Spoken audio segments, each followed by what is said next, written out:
Mill-ġimgħa wieħed jista' japplika l-5 skemi tal-panelli solari tad-dar residenzjali biex il-familji jkollhom kontijiet orħos.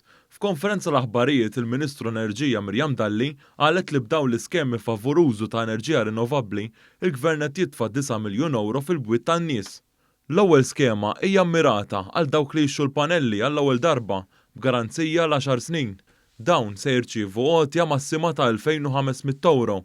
It-tieni pakkett huwa offrut għal dawk li għandhom il-panelli b'inverter u jridu jżidu l-batterija fejn se tkun qed tingħata għotja massima ta' 3000 euro. It-tielet skema mħabbra hija miftuħa għal dawk il-familji li jridu panelli li jkollhom sistema bil-ħażnu ta' enerġija magħha fejn se tingħata għotja ta' 6600 euro. Ir-raba' skema hija miftuħa għal dawk li diġà għandhom il-panelli u jixtiequ jżidu l-ħażna bil-batterija. Din tista' twassal għal għotja massima ta' 5400 euro.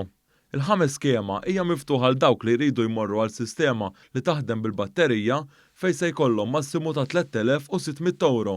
Dawn il-pakketti kollha għandhom feed-in tariff ta' 10 ċenteżmi u nofs għal 20 sena. Waqt konferenza tal-aħbarijiet l-Inġinier Sandro Lawri qal kif dawn l-iskemi se jkunu qed jgħinu lill-familji. Għandna pakketti li ħajjejnu lil households li jixtiequ jinvestu f'pannelli imma mhumiex lesti għalissa li jinvestu anke f'batterija. Għandna pakkett fej bniedem jixtieq jinvesti f'pannelli li huma battery ready mingħajr il-batterija, oħra għal min jixtieq jinvesti f'pannelli bil-batterija b'kollox integrata. Intant, fl-istess konferenza tal-aħbarijiet, il-Ministru Dalli qalet kif il-Gvern se jkun qed jgħin lil dawk in-nies li xtraw il-panelli fotovoltaiċi fl-2010 biex jieħdu l-massimu tal-investiment li kienu għamlu hekk kif taħt Gvern Nazzjonalista kien hemm anomalija li l-feed-in tariff tagħhom tispiċċa wara 6 jew 8 snin.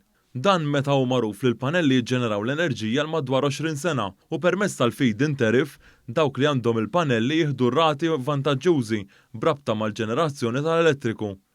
Mirjam Dalli qalet kif dawk li kienu fuq skema ta' feed-in tariff li skadiet wara 6 snin se jibqgħu taħt din l-iskema għal 14-il sena oħra. Filwaqt li dawk fuq skema l 8 snin biss dan il-Gvern se jżommhom taħt l-iskema għal 20 sena billi jagħtihom 12-il sena oħra.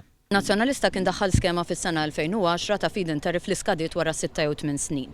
Illum il-ġurnata kellna familji li lanqas kienu realizzaw li dik l-iskema tagħhom intemmet b'dak il-mod. Allura aħna rridu naċċertaw ruħna li dawk in-nies li jinvestew fi ġranet daqshekk bikrija ta' meta s-sistemi rinnovabbli daħlu f'pajjiżna naraw li l-investiment tagħhom jieħdu l-massimu tiegħu.